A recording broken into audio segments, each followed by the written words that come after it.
À la fin de la Seconde Guerre mondiale, les Alliés découvrirent bien plus que des ruines et des documents. Ils découvrirent les objets les plus précieux et les plus symboliques de la SS, chargés d'idéologie et de rituels. Parmi eux se trouvaient les anneaux Totenkopf, émis par Himmler, des poignards de cérémonie gravés de loyauté et des uniformes sur mesure pour les officiers les plus fidèles. L'une des trouvailles les plus remarquables fut le casque personnel d'Heinrich Himmler, actuellement considéré comme le plus cher au monde sur le marché des collectionneurs militaires, vendu aux enchères pour plus de 250 000 €. Mais ce n'était pas un cas isolé. Des objets ont également été mis au jour, comme l'uniforme original du SS Sturmbannführer Otto Kümm, vendu aux enchères après avoir été caché dans des collections privées pendant des années. Ces insignes parfaitement conservés témoignent du soin extrême que la SS accordait à son image et à sa hiérarchie. De plus, les véhicules personnels d'Himmler, comme sa Mercedes-Benz blindée, ont été retrouvés, restaurés et, dans certains cas, exposés dans des musées sous haute sécurité. Ces objets, au-delà de leur valeur historique, continuent de susciter fascination, controverses et débats sur l'utilisation éthique du passé. Les masques de la mort, les copies faciales du visage d'Himmler qui rendent le monde inconfortable. Heinrich Himmler est un nom qui, même des décennies après sa mort, reste synonyme d'horreur, de violence systématique et de génocide. Né à Munich le 7 octobre 1900, Himmler grandit dans une famille catholique de la classe moyenne. Son père était un instituteur autoritaire et fervent. Dès son plus jeune âge, Heinrich développa une personnalité disciplinée et structurée, mais aussi obsédée par l'ordre et la pureté, concepts qui deviendront plus tard les piliers de son idéologie fanatique. Dans sa jeunesse, Himmler fut témoin de l'effondrement de l'Empire allemand après la Première Guerre mondiale. La défaite, les conditions difficiles du traité de Versailles et le chaos politique de la République de Weimar contribuèrent au radicalisme croissant des jeunes nationalistes allemands. Himmler étudia l'agronomie à Munich, mais fut rapidement fasciné par le mouvement national-socialiste naissant. En 1923, il participa en tant que spectateur au putsch manqué de Munich mené par Adolf Hitler. C'est durant ces années qu'il commença son ascension au sein du Parti national-socialiste, jusqu'à son adhésion en 1925 à la Schutzstaffel, plus connue sous le nom de SS, une organisation paramilitaire vouée à devenir une structure de pouvoir indépendante et redoutée. Grâce à son leadership méticuleux, Himmler transforma la SS en un ordre élitiste, imprégné de mysticisme germanique et de racisme pseudo-scientifique. Sous son commandement, la SS devint non seulement l'exécutant de la répression interne, mais aussi la pierre angulaire d'une idéologie d'extermination.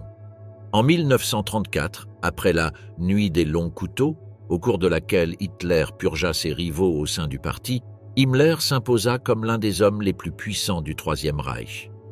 Dès lors, il prit la tête d'une machine bureaucratique et meurtrière qui s'étendit à toute l'Europe. En tant que Reichsführer de la SS, Himmler assuma des responsabilités policières, militaires et raciales. Il fonda la Gestapo, la redoutable police secrète, et mit en place un vaste système de camps de concentration. Son obsession pour la pureté raciale se traduisit par des programmes tels que Lebensborn, visant à promouvoir la naissance d'enfants aryens, et par la planification de la solution finale, l'extermination systématique du peuple juif. Bien qu'Hitler fût le visage du nazisme, c'est Himmler qui exécuta ses politiques les plus monstrueuses avec une efficacité méticuleuse. Son pouvoir était tel qu'il exerçait même son autorité sur la Waffen, SS, les troupes de combat de son organisation qui opéraient parallèlement à la Wehrmacht. Il organisa également la déportation et l'assassinat de millions de personnes, juifs, roms, homosexuels, handicapés et dissidents politiques. Himmler visitait régulièrement les camps de concentration et, dans certains cas, assistait personnellement à des exécutions, tout en conservant l'apparence d'un fonctionnaire ordonné, presque bourgeois, convaincu d'accomplir un devoir patriotique. Malgré son image de serviteur loyal, Himmler tenta, durant les derniers mois de la guerre, de prendre ses distances avec Hitler et de rechercher une solution négociée avec les Alliés. En avril 1945, alors que Berlin était encerclé et que le régime s'effondrait, Himmler contacta des intermédiaires suédois pour proposer une reddition conditionnelle aux Britanniques et aux Américains, contournant ainsi les Soviétiques. Il le fit à l'insu d'Hitler qui, apprenant la nouvelle, l'accusa de trahison et le démit de tous ses postes.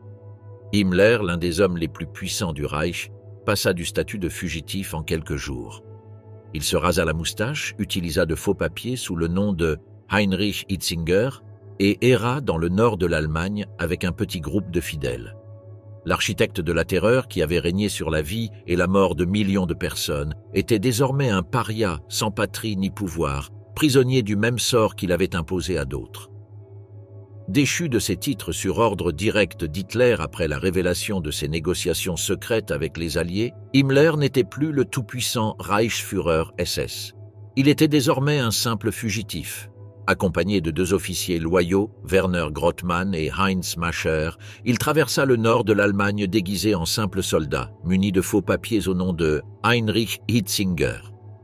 Il avait troqué son uniforme contre des vêtements ordinaires, rasé sa moustache distinctive et évité tout contact susceptible de révéler son identité. Pendant des semaines, le petit groupe erra sur les chemins de traverse, dormit dans des hangars abandonnés et mangea ce qu'il put trouver.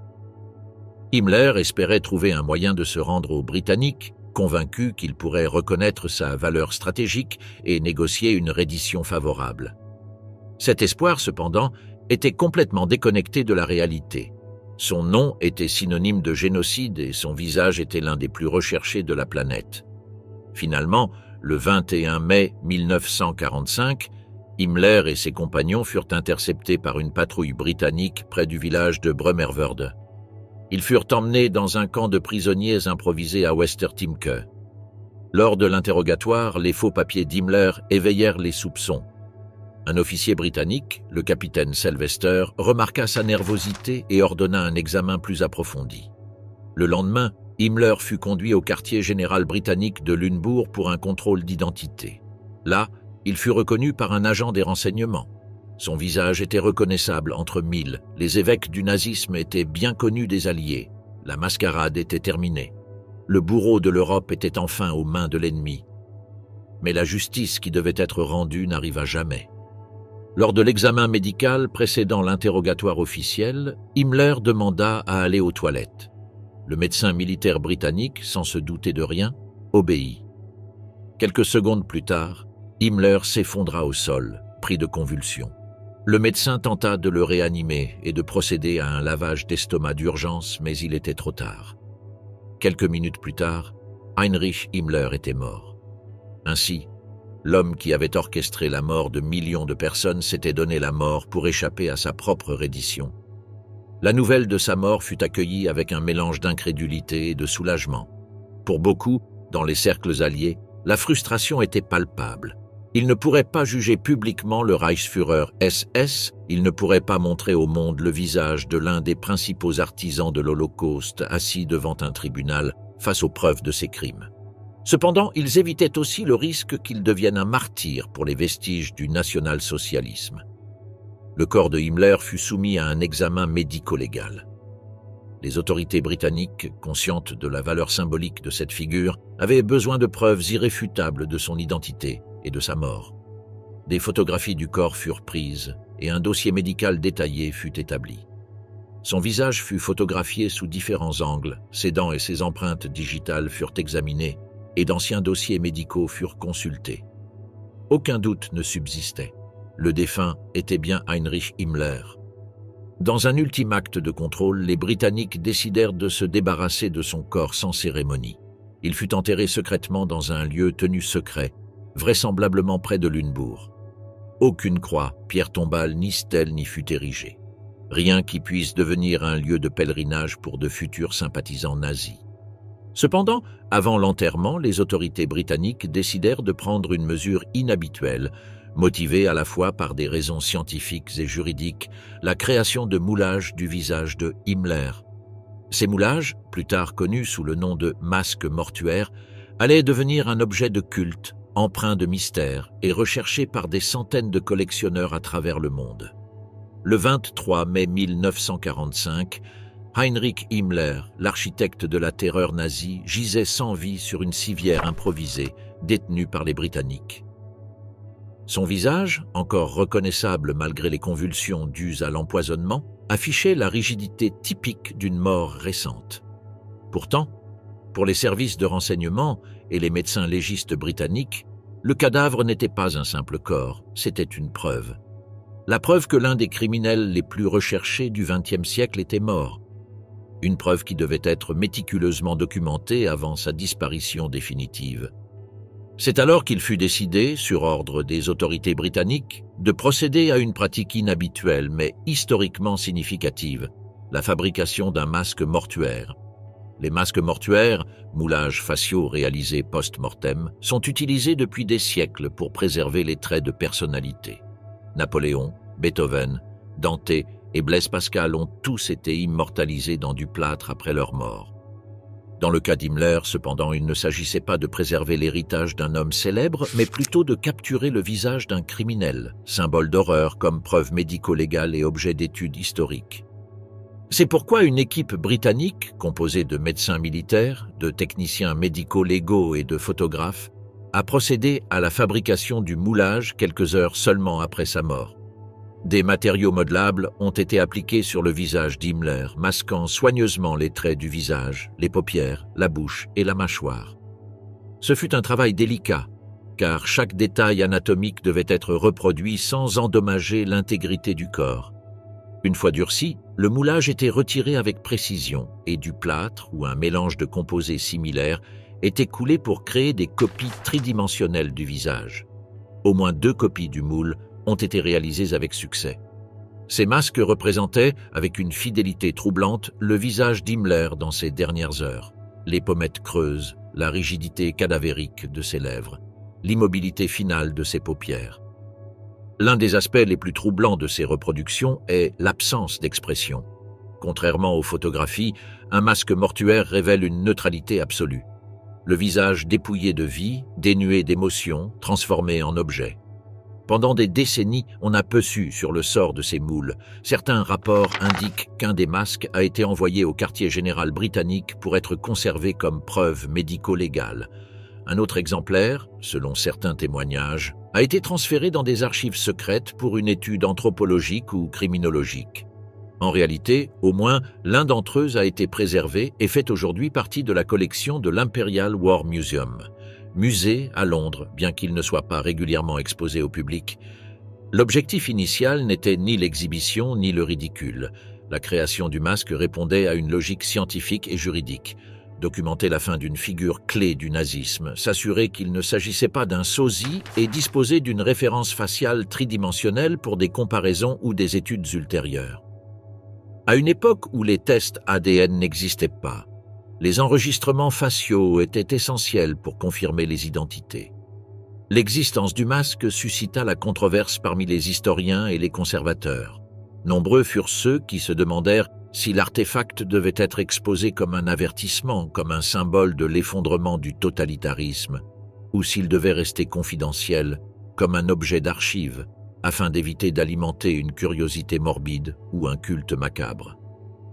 Contrairement au procès de Nuremberg, où les criminels furent exposés au grand jour, Himmler parvint à échapper à ce sort. Son masque mortuaire devint ainsi sa seule condamnation visuelle. Au fil des ans, sa valeur documentaire s'est accrue.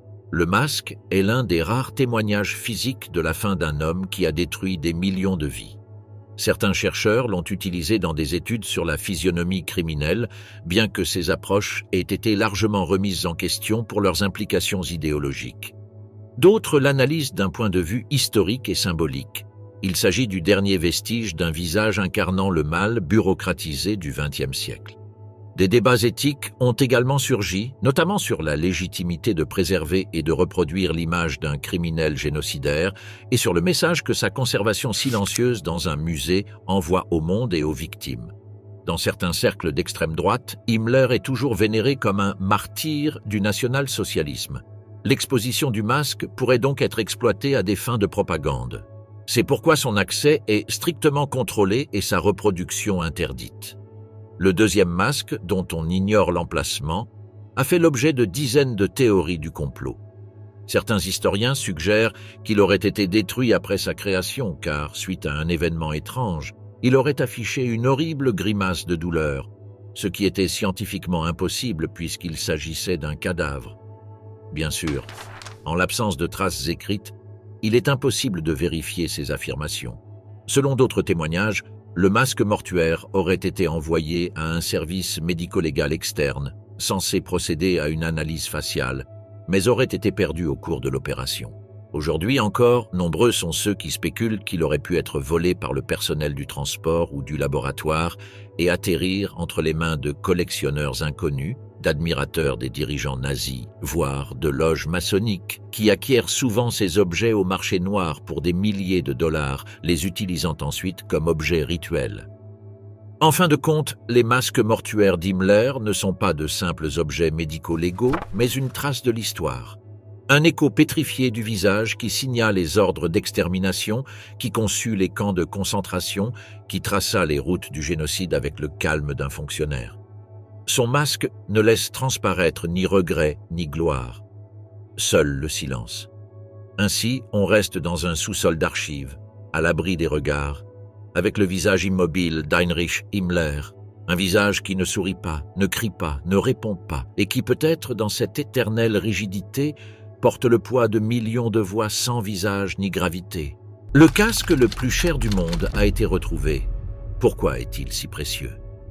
Pendant la Première Guerre mondiale, les taux élevés de blessures à la tête ont conduit l'armée impériale allemande à remplacer le traditionnel casque à pointe en cuir par un casque en acier plus performant. Le résultat fut le Stahlhelm M 1916, conçu par le docteur Friedrich Schwerd de l'Institut technique de Hanovre. Inspiré du casque médiéval, il offrait une protection supérieure de la tête et du cou. Son introduction lors de la bataille de Verdun en 1916 marqua une diminution significative des blessures à la tête parmi les troupes allemandes. Avec l'avènement du Troisième Reich, le Stahlhelm fut repensé pour répondre aux besoins modernes. En 1935, le modèle M35 fut lancé, fabriqué en acier au chrome-nickel, avec une forme plus arrondie et dépourvue des oreillettes proéminentes du modèle précédent. Plus tard, les modèles M40 et M42 intégrèrent des modifications pour faciliter la production en série, comme la suppression de certains rivets et une simplification de la conception. Ces casques furent produits en différentes tailles, avec des poids allant de 810 à 1230 grammes, selon la taille. Le M35 comportait des rivets dans les aérations, tandis que sur le M40, ceux-ci furent remplacés par des motifs en relief pour réduire les coûts et améliorer la sécurité. Le M42 supprima la visière roulée, laissant le bord ouvert, ce qui simplifia encore davantage la production. Le Stahlhelm offrait une protection supérieure contre les éclats et les éclats d'obus par rapport aux autres casques de l'époque. Il présentait cependant certains inconvénients. Les aérations laissaient entrer l'air froid en hiver et sa conception rendait souvent l'audition difficile, ce qui, entre autres problèmes, créait des échos lors des conversations. De plus, son poids pouvait être inconfortable lors d'un port prolongé. Malgré ses défauts, le Stahlhelm devint un symbole du soldat allemand, symbolisant la discipline et la puissance de l'armée du Troisième Reich. La Schutzstaffel, sous la direction de Heinrich Himmler, adopta le Stahlhelm comme partie intégrante de son uniforme, mais avec des modifications spécifiques. Au début, les SS réutilisèrent des casques M16 de la Première Guerre mondiale, repeints en noir et ornés d'insignes spécifiques tels que les runes SS et le Totenkopf, ou tête de mort, symboles évoquant à la fois le mysticisme germanique et une image de mort et de pouvoir. Ces insignes servaient non seulement à identifier les unités, mais renforçaient également l'idéologie de la SS, considérée comme un ordre élitiste et redouté. Le Totenkopf, en particulier, trouvait ses racines dans les unités militaires prussiennes et fut réinterprété par les SS pour symboliser son lien avec un prétendu héritage guerrier ancien. Cependant, après la guerre, certains historiens apocryphes ont inventé le terme « casque Himmler », utilisé pour décrire certains casques directement associés à Heinrich Himmler ou aux unités SS sous son commandement. Cependant, rien ne prouve de manière concluante qu'Himmler ait jamais possédé de modèle de casque personnalisé.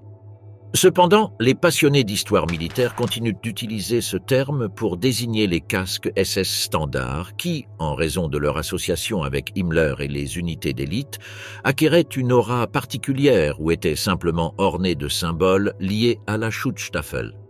De fausses répliques sont également devenues populaires en ligne, représentant des casques arborant des insignes apocryphes, des croix ou des décorations métalliques qui n'étaient pas réellement utilisées à l'époque. Les casques originaux, souvent des modèles M35 ou M40, pouvaient arborer des caractéristiques SS distinctives, telles que des décalcomanies de runes et un crâne, et étaient utilisés par des unités telles que la Leibstandart SS Adolf Hitler et la SS Totenkopfverband, chargées de l'administration des camps de concentration. Après la Seconde Guerre mondiale, de nombreux casques allemands furent réutilisés par d'autres pays ou passèrent entre les mains de collectionneurs. De par leur rareté et leur connotation historique, les casques SS devinrent des objets très prisés sur le marché des antiquités militaires. Cependant, leur exposition et leur vente sont réglementées dans plusieurs pays en raison de lois interdisant la promotion des symboles nazis. L'un de ces casques est d'ailleurs considéré comme le plus cher au monde, et il appartient à nul autre que celui ayant appartenu au Reichsführer SS Heinrich Himmler en personne. Après la capture d'Himmler, les forces américaines entrèrent dans sa villa, une grande demeure sur les rives du lac Tegernsee, transformée en petit quartier général dont les murs et le toit étaient renforcés pour résister aux bombardements.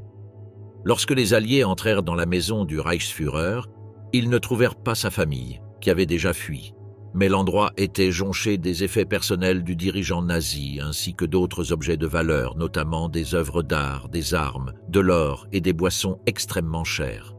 La grande majorité des effets personnels d'Himmler furent détruits, bien que certains soldats parvinrent à récupérer des médailles, des armes de poing, des photographies, des insignes et d'autres souvenirs, dont la plupart furent saisis par les autorités ou vendus illégalement après la guerre.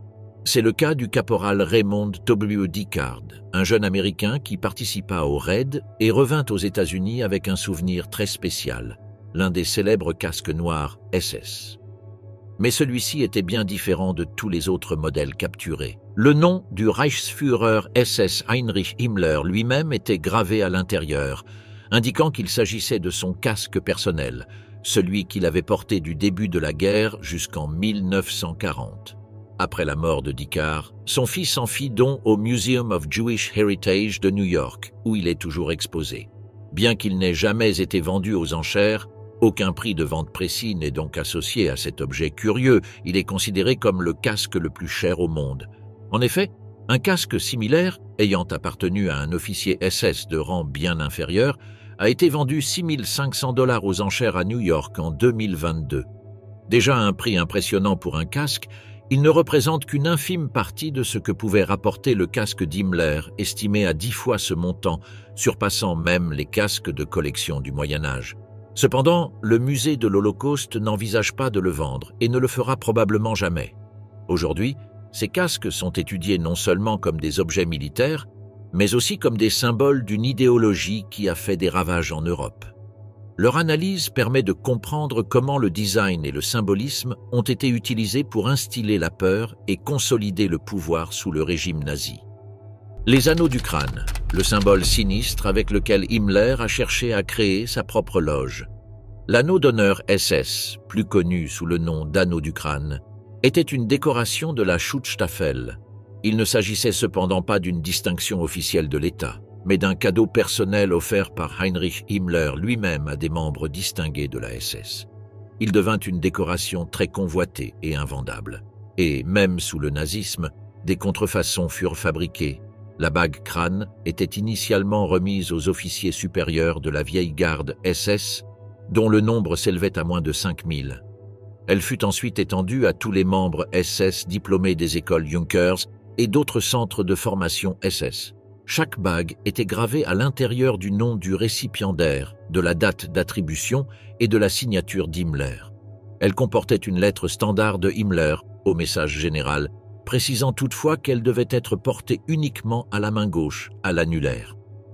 Dans cette lettre, selon Himmler, la bague était un rappel à être toujours prêt à risquer sa vie pour celle de tous. Avec l'expansion de la SS, nombreux furent ceux qui ne parvinrent pas à se procurer la bague, si bien que certains membres de la SS et de la police commandèrent à des bijoutiers locaux des versions non officielles. Si un membre de la SS était renvoyé ou mis à la retraite, sa bague devait lui être restituée. En 1938, Himmler ordonna la restitution de toutes les bagues des SS et officiers décédés, pour les conserver dans un coffre au château de Wewelsburg. Ce mémorial devait symboliser l'appartenance continue du défunt à l'ordre SS. Le symbolisme de la bague reflétait l'intérêt d'Himmler pour le mysticisme germanique et incluait le symbole du Totenkopf, lié au culte de la mort, et les runes d'Armanen, liées au paganisme germanique. La bague a été conçue par Karl Maria.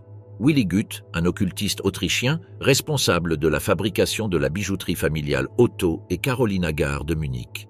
Une rune Sig, à gauche et à droite du crâne, encadrée par un triangle, représente la puissance du soleil et l'énergie conquérante. Une rune Hagal symbolise la foi et la camaraderie idéalisées par les dirigeants de l'organisation. Selon Guido, la signification ésotérique de la rune Hagal était « Enferme l'univers en toi et tu le contrôleras ». D'autres runes liées à la protection contre le mal et au salut, ainsi que la croix gammée classique, complétaient l'iconographie gravée sur la bague. Au fil des ans, des bagues portant d'autres runes et divers symboles ont été retrouvées. On pense qu'il s'agissait soit de répliques réalisées par des forgerons locaux à la demande d'officiers qui ne les avaient pas reçues de Himmler, soit de répliques créées après la guerre.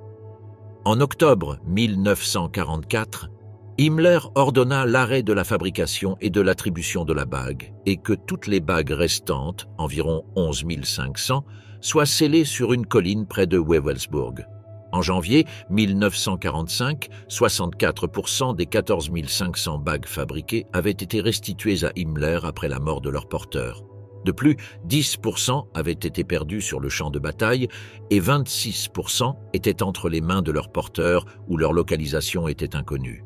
Les motivations exactes du chef SS pour prendre ces décisions sont inconnues, mais on pense que les bagues faisaient partie de sa propre loge, qu'il voulait imposer dans le dos d'Hitler et qu'il regretta face à la chute du régime.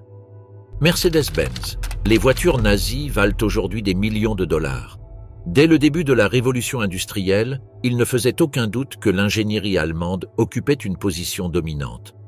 Si la production manufacturière et industrielle allemande ne pouvait égaler celle des États-Unis, le fait que des automobiles aient pu être développées en Allemagne pour la première fois démontrait une réelle capacité d'ingénierie imaginative qui ne trouverait de réelle concurrence que dans quelques pays occidentaux au cours de la première moitié du XXe siècle. Le nom Mercedes vient d'un agent commercial de l'entreprise, Emil Jelinek, mécontent, au tournant du siècle, des voitures à empattement court propulsées par des moteurs Daimler. Jelinek, consul d'Autriche-Hongrie en Allemagne, avait un penchant pour la vitesse. Alors qu'il travaillait comme agent commercial Daimler à Nice, en France, Jelinek commanda un nouveau modèle, promettant d'acheter personnellement les 36 premiers exemplaires, à condition que le nom de sa fille aînée, adolescente, figure sur la voiture.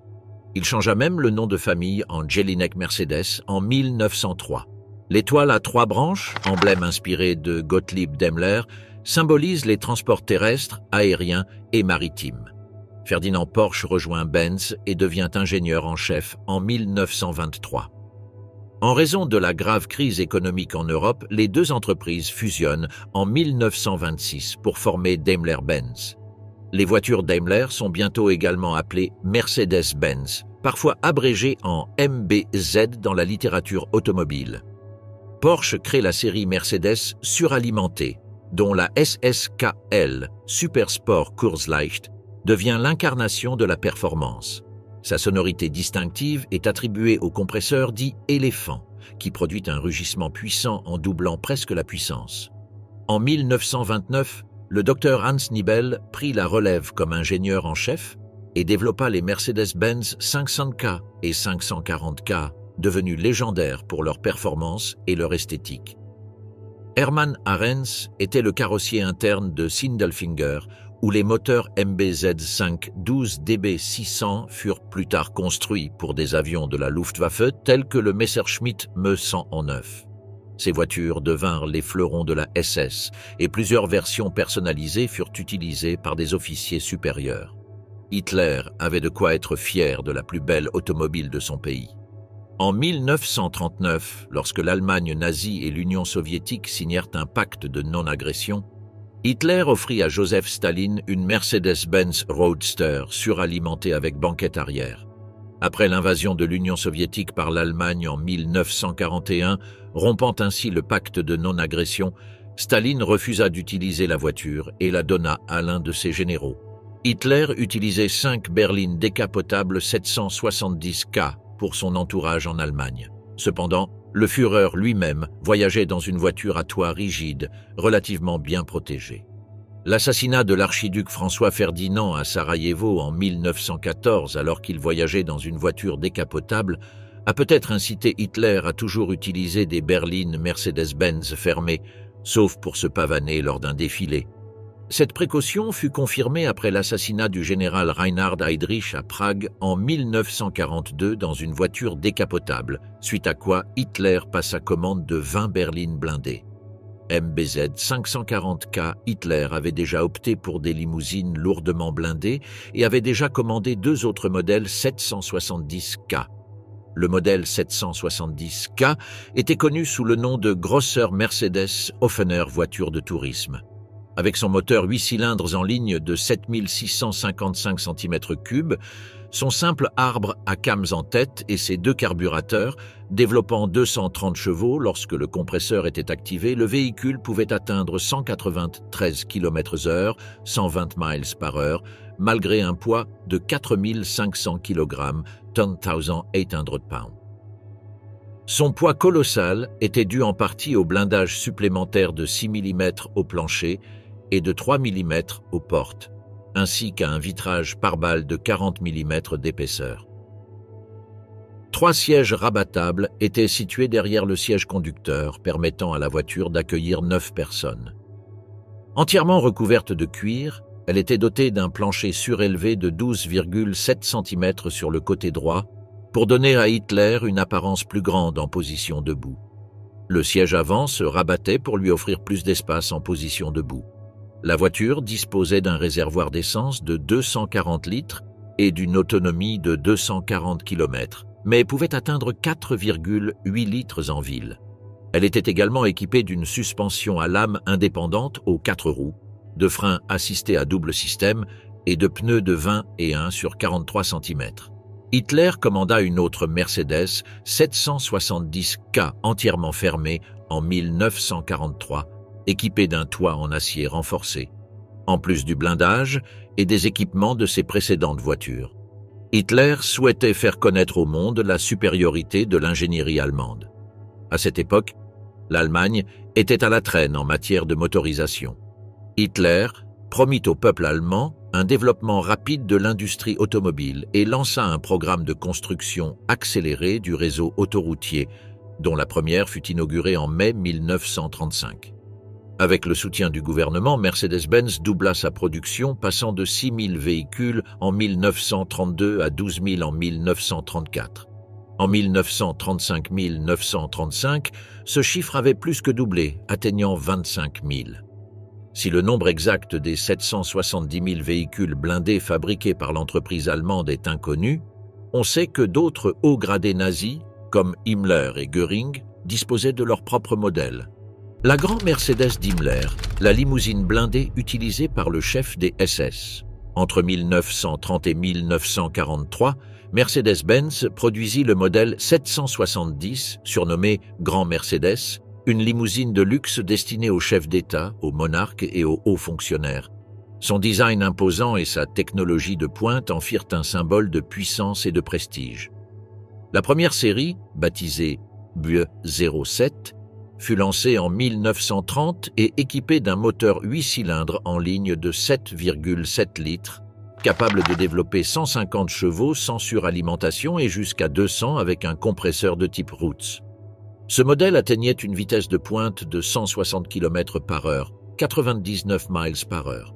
La deuxième série, la W150, lancée en 1938, présentait des améliorations au niveau du châssis, de la suspension et du blindage, adaptées aux besoins croissants de sécurité de l'époque. Ces limousines furent utilisées par des personnalités telles qu'Adolf Hitler, Hermann Göring et Heinrich Himmler, ainsi que par des dirigeants étrangers alliés au Troisième Reich. La Mercedes-Benz 770K était réputée pour son ingénierie avancée et ses dispositifs de sécurité exceptionnels pour l'époque. Le modèle Doubus 150 était équipé d'un moteur 8 cylindres en ligne suralimenté de 7,7 litres, développant environ 230 chevaux. Malgré son poids, qui pouvait dépasser 4,5 tonnes grâce à son blindage, elle atteignait une vitesse de pointe de 170 km/h, 106 miles par heure, même s'il était recommandé de limiter la vitesse à 80 km/h, 50 miles par heure, pour préserver les pneus. Le blindage comprenait une carrosserie en acier de 18 mm, 0,75 pouces d'épaisseur, un verre pare-balles jusqu'à 40 mm, 1,6 pouces d'épaisseur et un plancher renforcé pour résister aux mines. Elle était également dotée d'un panneau d'acier rétractable derrière la banquette arrière pour protéger les occupants des attaques par l'arrière. Le système de chauffage dirigeait l'air chaud vers le pare-brise par des conduits pour éviter la formation de buées. L'un des exemplaires les plus remarquables de la 770e K fut attribué à Heinrich Himmler, chef de la SS. Ce véhicule, livré en 1943 à la chancellerie du Reich, présentait tous les éléments de blindage mentionnés ci-dessus. Il comportait également un système de verrouillage centralisé et des mesures de sécurité supplémentaires. La voiture fut utilisée par Himmler pour diverses missions officielles et resta en service jusqu'à la fin de la guerre. À la fin du conflit, elle fut abandonnée à Obersalzberg, puis récupérée par les forces alliées.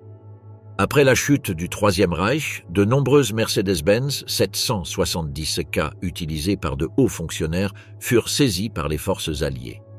Certaines furent utilisées par les armées victorieuses, tandis que d'autres passèrent entre les mains de collectionneurs privés ou de musées.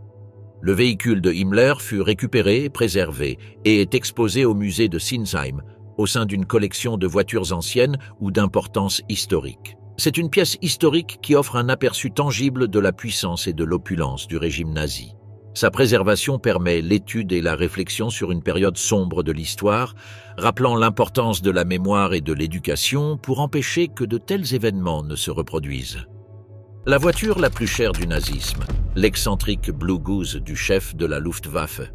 En 1936, Mercedes-Benz lance le modèle spécial 540K, baptisé 540Ks, une luxueuse voiture de grand tourisme basée sur un châssis à empattement court de 2980 mm et une carrosserie soigneusement conçue principalement pour la direction du Parti national-socialiste. Son prix plutôt élevé, 28 000 Deutschmark, s'expliquait par l'excellence de sa fabrication et par sa rareté, seulement 32 exemplaires de cette luxueuse voiture ayant été produits. En 1937, le Reichsmarschall Hermann Göring commanda une 54 Ks dans sa couleur préférée, une nuance cobalt sobre connue sous le nom de bleu Luftwaffe, la couleur de l'armée de l'air allemande. La plupart des 540 000 de l'époque étaient noires, vertes ou rouges, ce qui valut immédiatement à la voiture remarquable de Göring le surnom de Oie bleue, tant elle était élégante et dotée d'un capot très allongé à l'image du cou de l'animal. Göring était souvent photographié dans cette voiture, dont les portières arboraient les armoiries de sa famille et des plaques dorées sur divers éléments, comme la boîte à gants. Certains affirment que Göring n'a pas payé lui-même l'Oie bleue, mais qu'il s'agissait d'un cadeau d'Hitler, d'après une plaque dorée apposée sur la porte de la boîte à gants. La voiture offrait tout le confort moderne de l'époque, notamment des vitres pare-balles, des flancs blindés et une carrosserie renforcée. On disait qu'elle pouvait résister à l'explosion d'une bombe. Cependant, un problème inattendu survint à la livraison. Göring ne pouvait pas y entrer. Le maréchal du Reich avait développé une grave dépendance à la morphine et souffrait d'obésité morbide. Les 540 000 durent donc être renvoyés à Mercedes, qui redessina les sièges, supprimant une partie du rembourrage pour permettre au robuste maréchal du Reich de prendre place au volant. Malgré toutes ces décorations, Göring ne consacra pas la majeure partie de son temps à élaborer une stratégie efficace pour remporter la guerre aérienne contre la Grande-Bretagne. Il passa plutôt le plus clair de son temps à confisquer des œuvres d'art et autres objets de valeur volés, ainsi qu'à s'adonner à une addiction à la morphine, ce qui lui valut le dégoût persistant de ses subordonnés, qui le surnommaient « gros salaud ». Cependant, malgré son absence d'objets, d'œuvres d'art et autres luxes, de tous ses biens, La Mercedes 540K était sa préférée, et de nombreuses photographies de lui l'utilisant existent. Alors que la guerre touchait à sa fin, des soldats de la 101e division aéroportée, de la 3e division d'infanterie de l'armée de terre et de la 2e division de l'armée française évoquèrent la possibilité de retrouver la célèbre oie bleue comme prise de guerre, même s'ils savaient que les règles formelles interdisaient à un simple soldat de s'emparer d'un butin de guerre aussi important qu'une voiture de luxe valant plus de 20 000 $ à l'époque. Pourtant, la retrouver suffisait amplement aux soldats, car cette magnifique voiture était un symbole de la puissance industrielle allemande. Une fois arrivés au terrain de jeu nazi de Berchtesgaden, près de la frontière autrichienne, les soldats découvrirent que l'immense complexe où Hitler, Göring, le secrétaire Martin Bormann et d'autres dirigeants nazis possédaient des hôtels particuliers avait été massivement bombardé par les Britanniques quelques jours plus tôt. Ainsi, au lieu de chercher l'oie bleue dans des garages bombardés, les soldats pillèrent les caves à vin et les caves à liqueurs du Berghof d'Hitler et d'autres dirigeants nazis. Après tout, ce butin de guerre leur appartenait et ne serait pas confisqué par leurs supérieurs. Les Alliés, dont la plupart avaient survécu au carnage de la bataille des Ardennes, se saoulèrent à mort, et certaines estimations ultérieures affirment qu'ils auraient bu environ 1 million de dollars en un week-end. Lors d'une de leurs excursions arrosées, les soldats tombèrent par hasard sur un bâtiment encore intact et découvrirent un garage abritant la légendaire Blue Goose. L'un d'eux, ivre, tira sur le pare-brise de la voiture, pensant pouvoir désactiver un piège invisible, mais rien n'explosa. Les soldats avaient raison. Aucun d'entre eux ne fit l'acquisition de la voiture de luxe, mais une fois confisquée, elle servit de véhicule d'état-major. Le major-général Maxwell Taylor l'utilisa comme véhicule de commandement en Allemagne de l'Ouest jusqu'à sa mise en service par le Trésor américain, après quoi elle fut expédiée en Amérique du Nord. À son arrivée à Washington, D.C., elle entreprit une « tournée de la victoire » où elle fut exposée comme butin de guerre à travers le pays. Puis, en 1956, elle fut vendue aux enchères par l'armée américaine au centre d'essai d'Aberdeen, dans le Maryland, et vendue à Jacques Tunick de Greenwich, dans le Connecticut, qui l'acheta 2 167 $ à l'époque, une véritable aubaine, sachant que la voiture coûtait 6 ou 7 fois plus cher en Allemagne. En 1958, Tunick vendit la voiture à la collection privée du vétérinaire Dr. George Bitgood Jr., qui décida de la repeindre en noir et de restaurer le chrome des parties métalliques visibles. Bitgood décida de préserver la Blue Goose et ne l'exposa qu'une seule fois, à la foire du comté de Durham, dans le Connecticut, en 1973. Après le décès du vétérinaire, ses héritiers reçurent la voiture, qui fut exposée en juin 2002 lors de la réunion de la 101e Air Force à Fort Campbell, dans le Kentucky. La famille Bitgood la vendit ensuite à Carnlough International Limited de Guernesey, ses propriétaires actuels, à condition qu'elle soit restaurée dans son état d'origine, tel qu'il avait été découvert à Berchtesgaden et peinte dans l'emblématique bleu Luftwaffe, qui avait fait la légende de la Blue Goose. Collection d'horreur, armes de cérémonie SS d'une valeur de plusieurs milliers de dollars sur le marché noir. Outre les mystérieux anneaux à tête de mort, les officiers SS recevaient également des épées et des dagues coûteuses en reconnaissance officielle de leurs exploits ou de leurs services. L'épée d'honneur SS était une épée de cérémonie portée avec l'uniforme SS entre 1935 et 1945. Introduite en 1935, elle fut conçue par Karl Diebitsch, conseiller personnel d'Heinrich Himmler pour l'art et le design au sein de la SS. L'arme possédait une lame longue, fine et droite, fabriquée en différentes longueurs pour s'adapter à la taille du porteur. La poignée du Degen présentait un arceau en forme de D et une poignée en bois noir rainuré. La poignée était cerclée de fils d'argent et ornée d'un disque incrusté portant les runes SS disposées en éclair droit. Le fourreau était peint en émail noir et orné de montures argentées décoratives en haut et en bas. Il était généralement utilisé avec un nœud en aluminium tressé, orné des runes SS en noir sur la poignée.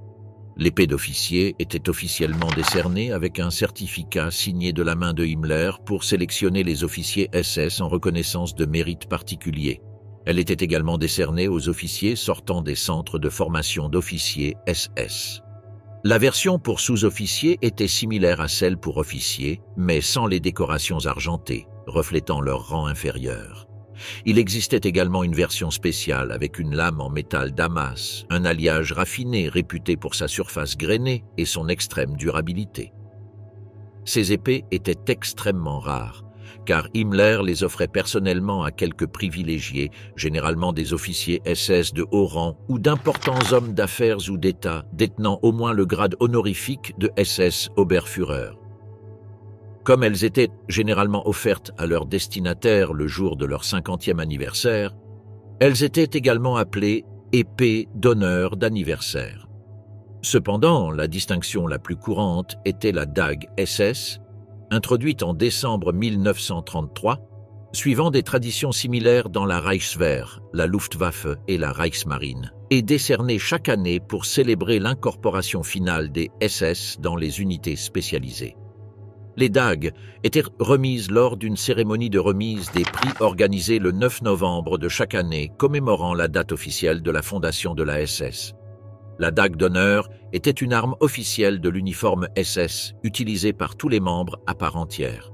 Le design de la dague s'inspire de celui d'une dague suisse du XVIe siècle.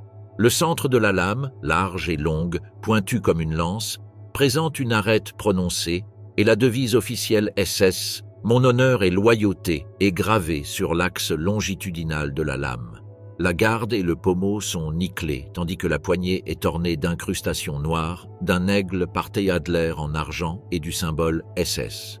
Le fourreau en métal est laqué noir brillant, avec un capuchon et une monture en argent. Cependant, la dague connaît plusieurs versions au cours de sa production. La première production, réalisée entre 1933 et 1935, comportait le logo du fabricant, un manche en ébène bruni noir et une poignée gravée de chiffres romains de 1 à 3. Il représentait Munich, 2 Dresde et 3 Berlin. La deuxième production, réalisée entre 1936 et 1938, comportait le registre du fabricant avec un code RZM à double marquage. Le fourreau était bruni ou peint en noir et les chiffres romains de la garde avaient été supprimés. La dernière production, réalisée entre 1938 et 1942, comportait le code RZM, un fourreau peint en noir et un aigle incrusté sur le manche, généralement en aluminium ou en un métal moins cher. Totenkopf est de runes SS, ainsi que d'un ornement supplémentaire en argent orné d'une croix gammée. Ces dagues, comme les anneaux crânes portant le même symbolisme, étaient généralement offertes de la main d'Heinrich Himmler lui-même. Certaines dagues ont été retrouvées portant l'inscription gravée « En chaleureuse camaraderie, H. Himmler », démontrant que les récipiendaires étaient des officiers hautement estimés par le chef SS. Bien que ces dagues soient pratiquement identiques à celles remises aux officiers, les rares qui ont été retrouvées montrent qu'elles étaient fabriquées avec des matériaux de meilleure qualité et, sur le marché noir des objets nazis, elles sont considérées comme une rareté précieuse. La production des dagues d'honneur, comme la plupart des autres récompenses, a été interrompue en 1942, car les pénuries de ressources et les exigences de la guerre signifiaient que toutes les matières premières importantes étaient utilisées pour la fabrication d'armes et de munitions. Drapeau de sang, le drapeau de sang d'Hitler est le Saint Graal pour les collectionneurs nazis. Après l'échec du putsch de Munich en novembre 1923, le parti nazi fut démantelé, son chef, Adolf Hitler, emprisonné et sa cause semblait vaincue. Pourtant, de la poussière de cette humiliation allait émerger un récit soigneusement construit, une mythologie qui allait transformer le coup d'État manqué en acte fondateur. Au centre de cette légende, tel un objet sacré, se dressait un morceau de tissu imbibé de sang, la Blutfahne. Son nom, signifiant « drapeau de sang », n'était pas choisi au hasard. C'était une évocation puissante. Il suggérait le sacrifice, la rédemption, le martyre. À l'instar des bannières sacrées des croisades ou des reliques de saints médiévaux, la Blutfahne fut élevée au rang de symbole de pureté idéologique et de dévouement absolu. Elle représentait le sang des martyrs du mouvement, ces 16 militants du Parti national-socialiste tombés sur l'Odeonsplatz le 9 novembre 1923. Le drapeau original était une simple bannière rouge avec une croix gammée noire sur fond blanc au centre, un motif qui deviendra plus tard le symbole officiel du Troisième Reich. Selon les comptes rendus officiels du parti, La bannière était portée par Heinrich Trambauer pendant la marche, bien que Jacob Grimminger soit également mentionné comme son porteur ou gardien plus tard. Lors de la fusillade, le porte-étendard serait tombé et le drapeau aurait été piétiné et taché du sang des morts. Il est difficile de distinguer le vrai du faux. Certaines sources affirment que le drapeau était à peine éclaboussé. D'autres le décrivent comme trempé de sang. Mais en réalité, cette histoire a été soigneusement entretenue par la propagande nazie. Dans ses mémoires et ses discours, Hitler y a fait allusion comme à un symbole mystique du sacrifice national-socialiste. Dans Mein Kampf, bien qu'il ne mentionne pas directement la Blutfahne, il qualifie le putsch d'acte héroïque à commémorer et à vénérer. Le drapeau fut récupéré sur les lieux de l'affrontement et caché pendant des mois, tandis qu'Hitler risquait son procès et son incarcération à la prison de Landsberg. Après sa libération en 1924, et tandis que le parti se réorganisait, la Blutfahne redevint un objet de culte central. Soigneusement restaurée et conservée comme une relique, elle fut traitée de manière à la distinguer des autres drapeaux du mouvement. En 1926, lors du congrès du parti nazi à Weimar, le premier après l'interdiction du parti, la Blutfahne fit son apparition officielle comme objet cérémoniel.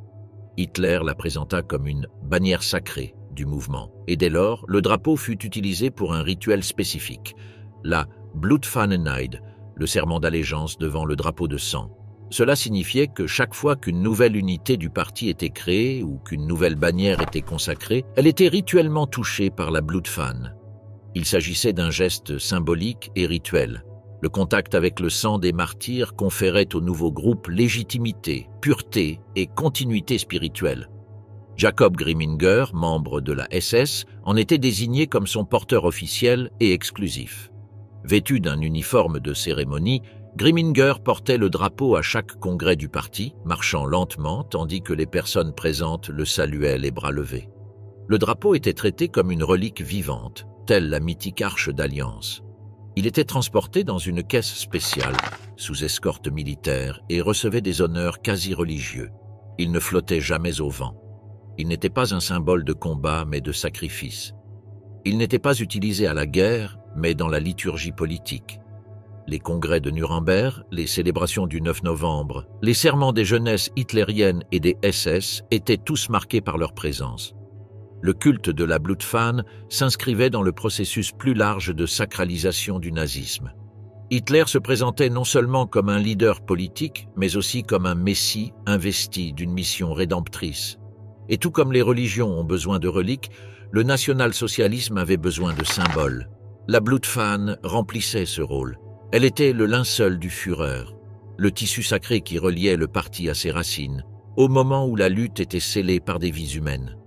Dans les années qui suivirent, la Blutfahne allait assister à la transformation du NSDAP, passant d'un groupe marginal à un parti de masse et de là, au pouvoir absolu.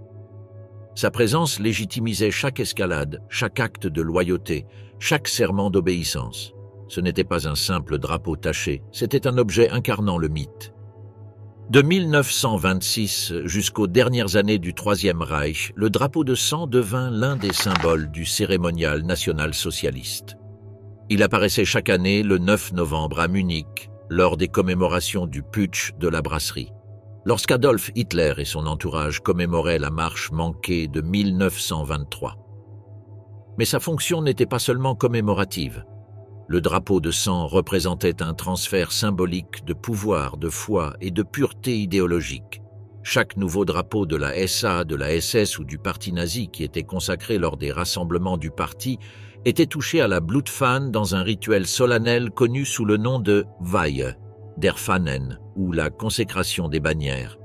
Cette cérémonie imprégnait les organisations d'un caractère sacré et répandait l'esprit des martyrs dans tous les recoins du parti. Lors de ces cérémonies, Jacob Grimminger, son gardien exclusif, le tenait avec des gants blancs et une expression solennelle. Il était interdit à son porteur de parler ou de regarder qui que ce soit pendant le transfert du drapeau. Ce silence rituel faisait partie de l'aura mystique qui l'entourait. À sa vue, des milliers de bras se levèrent en guise de salut, tandis qu'Hitler lui-même touchait le nouvel insigne avec le tissu taché de sang d'origine. Ces secondes scellaient des serments liant les militants du parti à une histoire commune et sacrée.